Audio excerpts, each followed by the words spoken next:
जय माता दी, जय माँ दुर्गा, जय माँ सिद्धिदात्री। आइए जानते हैं माँ सिद्धिदात्री की उपासना के बारे में और उनकी कथा।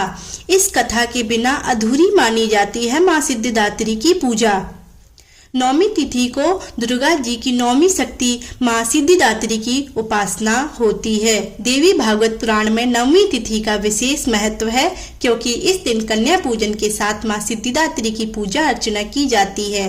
मान्यता है माँ सिद्धिदात्री की आराधना करने से सिद्धियों की प्राप्ति होती है। साथ ही अगर माता के स्वरूप की बातें करें तो इनकी दाहिनी तरफ के नीचे वाले हाथ में कमल पुष्प और ऊपर वाले हाथ में शंख है। वहीं बाएं तरफ के नीचे वाले हाथ में गदा और ऊपर वाले हाथ में चक्र है। आइए जानते हैं माँ सिद्धिदात्री की व्रत कथा और आरती। माँ सिद्धिदात्री की कथा देवी पुराण में ऐसा उल्लेख मिलता है कि भगवान शंकर ने भी इन्हीं की कृपा से सिद्धियों को प्राप्त किया था। ये कमल पर आसीन है और केवल मानव ही नहीं बल्कि सिद्ध, गंधर्व, यक्ष, देवता और असुर सभी इनकी आराधना करते हैं। संसार में सभी वस्तुओं को सहज और सुलभता से प्राप्त करने के लिए नवरात्र के 9वें दिन इनकी पूजा की जाती है।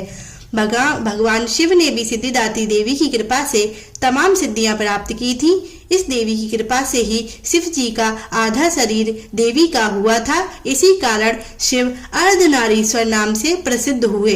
इस देवी का पूजन, ध्यान, स्मरण हमें इस संसार की असारता का बोध कराते हैं और अमृत पद की ओर ले जाते हैं। तथा इसी प्रकार से माँ सिद्धिदात्री का मंत्र, या देवी सर्वभूतेषु माँ सिद्धिदात्री रूपेण संस्थिता, नमस्तस्यै नमस्तस्यै नमस्तस्यै नमो नमः।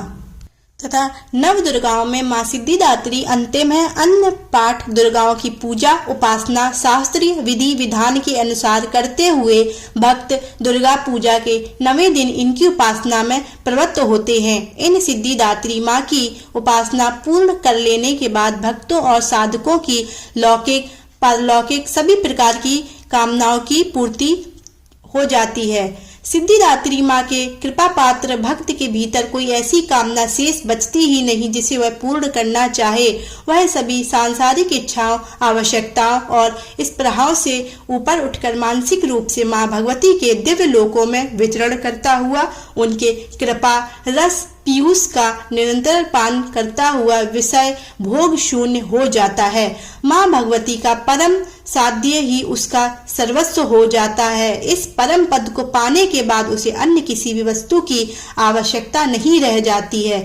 माँ के चरणों का यह सान्निध्य प्राप्त करने के लिए हमें निरंतर नियमनिष्ठ रहकर उनकी उपासना करनी चाहिए। माँ भगवती का स्मरण, ध्यान, पूजन हमें इस संसार की असारता का बोध कराते हुए वास्तविक परम शांतिदायक अमृत पद की ओर ले जाने वाला है। इनकी आराधना से जातक को अणिमा लदिमा प्राप्ति प्राकाम्य महिमा ईशित्व सर्व काम्यावास्यता दूर श्रवण पर कामना प्रवेश वाक सिद्धि अमृतत्व भावना सिद्धि आदि समस्त सिद्धियों नवनिधियों की प्राप्ति होती है। आज के युग में इतना कठिन तप तो कोई नहीं कर सकता, लेकिन अपनी शक्ति अनुसार जप तप पूजा अर्चना कर कुछ तो माँ की कृपा का पात्र बनता ही है।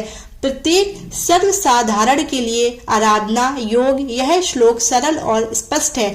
माँ जगदम्बे की भक्ति पाने के लिए इसे कंठस्थ पर नवरात्रि में नवमी के दिन इसका जाप करना चाहिए। या देवी सर्वभूतेषु माँ सिद्धिदात्री रूपेण संस्थिता, नमस्तस्यै नमस्तस्यै नमो नमः।